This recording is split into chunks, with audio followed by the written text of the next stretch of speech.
Kalau kita ingin memprotes sesuatu, akhirnya kita harus menunggu. Dapat izin dulu, kalau tidak kita akan dipenjara. Subhanallah, 6 bulan penjara atau denda 10 juta. Astaghfirullahaladzim. La ilaha illallah, la ilaha illallah, la ilaha illallah, Muhammadur Rasulullah. Ya Allah, ya salam, lindungi Republik Indonesia dari bencana alam, dari perang saudara. Bismillahirrahmanirrahim. Assalamualaikum warahmatullahi wabarakatuh. DPR RI dan pemerintah akhirnya mengesahkan rancangan Kitab Undang-Undang Hukum Pidana menjadi undang-undang dalam rapat paripurna yang digelar di Kompleks Parlemen Selasa kemarin. Hukum pidana terbaru itu akan menggantikan KUHP yang merupakan warisan kolonialisme Belanda di Indonesia. Namun jelang pengesahannya terdapat banyak protes dari pengusaha hotel lantaran RUU memberikan pengaruh negatif terhadap sektor pariwisata dan perhotelan. Salah satunya terkait pasal check-in hotel tidak nikah di penjara 1 tahun atau denda paling banyak mencapai 10 juta rupiah. Para pengusaha khawatir hal itu justru akan membuat para wisatawan ogah ke Indonesia dan berpindah wisata ke negara-negara seperti Malaysia, Singapura, Thailand, ataupun Vietnam. Bagaimana tanggapan dari Angkatan Muda Banteng Putih terkait hal ini? Mari kita simak selengkapnya. Bismillahirrahmanirrahim. Asyhadu an la ilaha illallah wa asyhadu anna Muhammadar Rasulullah. Bismillahirrahmanirrahim. Sallallahu ala Muhammad. Sallallahu ala Muhammad. Ya Allah, ya Fata, ya Salam, ya Nur Muhammad. Sallallahu ala Muhammad. Ya Allah, ya Fata, ya Salam, ya Nur Muhammad. Bismillahirrahmanirrahim. Rabbi israh li sadri wa yassir li amri wahlul 'uqdatam min lisani yafqahu qawli. Hasbunallahu wa ni'mal wakil, ni'mal maula wa ni'man nasir. La haula wa la quwwata illa billah. Wa makaru wa makarallah wallahu khairul makirin. Bismillahirrahmanirrahim. Subhanallah walhamdulillah wa la ilaha illallah wallahu akbar. Amma ba'd. Ya ibadallah, hayya na'budullah daiman abadan hatta yaumil qiyamah wa insyaallah nahnu jamin husnul khatimah. Pada kesempatan ini kita membahas sesuatu yang sangat prinsipil dalam kehidupan berbangsa dan bernegara tentunya.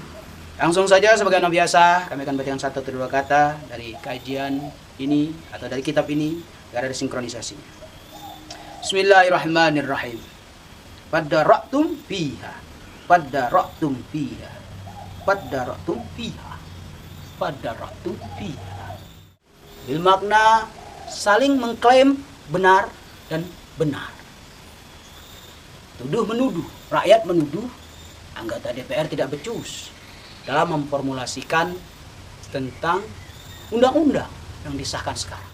Anggota DPR berpikiran lebih maju daripada rakyat umum, tentunya begitu. Beliau berpikiran, kita sahkan saja dulu. Nanti jika ada yang kurang berkenan atau dianggap kontroversi atau dianggap bertentangan, ya tinggal diajukan ke MK, selesai kan. Kan kita negara hukum. Ya, itu kita benarkan juga. Jadi pada prinsipnya, apa yang dilakukan oleh rakyat dan anggota DPR sama benarnya, benar dalam kapasitas masing-masing. Kapasitas rakyat sebagai pengontrol, kapasitas anggota DPR sebagai orang yang menentukan atau membuat atau memutuskan peraturan hidup bernegara dan berbangsa di Republik Indonesia. Nah, yang jadi permasalahan adalah banyak pasal-pasal yang kontroversi. Ya, salah satunya misalnya tentang check-in di hotel. Ini sangat lucu kami kira ya. Kenapa lucu? Ya, ini sama saja menghalangi Indonesia didatangi oleh orang-orang luar negeri, oleh orang-orang yang dari luar untuk berlibur ke Indonesia. Ini multi tafsir juga menurut kami. Nah, alangkah baiknya hal seperti itu tidak harus. Kenapa? Kita bukan melegalisasikan perzinahan. Tapi dalam hal ini kita melihat bangsa kita ini bangsa apa? Dalam artian ideologinya apa? Kita ini bangsa Pancasila yang berideologikan Pancasila, menjunjung tinggi harkat martabat wanita. Tetapi kita bukan negara agama. Itu harus dipahami juga. Walaupun ada mayoritas yang mendominasi di negara ini, tetapi bukan berarti negara agama. Jadi membuat undang-undang harusnya kembali semangat kembali kepada Pancasila lagi. Apa jadinya sepi semua hotel. Ya. Dan masalah perzinahan juga. Kami kira ini masalah moral. Jadi harusnya masalah moral itu diselesaikan dengan agama, bukan dengan undang-undang. Jadi ini masalah moral. Artinya apa? Harusnya pemerintah mengedukasi rakyatnya agar tidak berzina, bukan mempanisme. Diberikan kesadaran bahaya berzina, diberikan kesadaran, pencerahan, bukan dihukum penjara. Itu bukan menyelesaikan masalah, karena seks kebutuhan biologis manusia yang paling mendasar. Jadi diarahkan pentingnya menikah dan bahayanya berzina. Dan selanjutnya masalah demo juga. Masalah demo ini juga tidak baik, ya. Ketika demo dibelenggu, hak masyarakat dibelenggu sedemikian rupa. Jadi kalau kita ingin memprotes sesuatu, akhirnya kita harus menunggu dapat izin dulu. Kalau tidak, kita akan dipenjara. Subhanallah. 6 bulan penjara atau denda 10 juta. Astaghfirullahalazim. Subhanallah. Ini kan lucu namanya. Kita negara demokrasi Pancasila. Dan ada undang-undang yang mengatur hak mengungkapkan bebas berpendapat di depan publik. Tapi kenapa harus dipenjara? Hanya karena tidak dapat izin. Nah, kalau menunggu izin, ini kan pasar karet. Ketika pemerintah mengeluarkan suatu yang sifatnya kontroversi, sehingga rakyat ingin demo, mengajukan izin. Izin tidak diberikan, maka demo tidak terjadi. Subhanallah. Ini negara apa? Janganlah kita dagelan.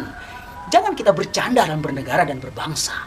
Indonesia ini sudah masuk tahapan negara maju, bukan negara berkembang lagi. Jangan dibawa mundur ke belakang, seakan-akan ingin membenahi moral masyarakat, tetapi pada dasarnya ingin melanggengkan kekuasaan yang tidak bermoral.